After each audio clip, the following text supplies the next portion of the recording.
So how do you ask to join Wi-Fi on the iPhone? Let me explain it. And if you're new here, subscribe and we can get it started. So you have a few ways, like you can just grab the iPhone and open up the Wi-Fi section and try to connect to the one that you are also connected on the other phone. And it's possible that as long as they are nearby, you would have the pop-up allowing you to share the password over with a click of a button. Sometimes it works, sometimes it doesn't. As you can see, I'm doing it live and those devices should get that. Sometimes I do get the pop-up to just share the password, but this time it simply doesn't work, and that proves my point that a lot of times it's not even worth it to do it this way.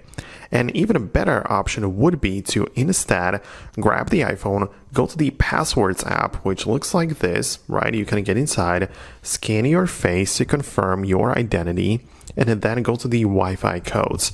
And you can see that this Wi-Fi right there is at the top because I'm connected to it. I can click there and I can show the network QR code, which turns the Wi-Fi as well as the password into this scannable QR code. So on this other device, you can see I'm not yet connected to anything, but I can open up the camera pointed at the QR code and click on join like that.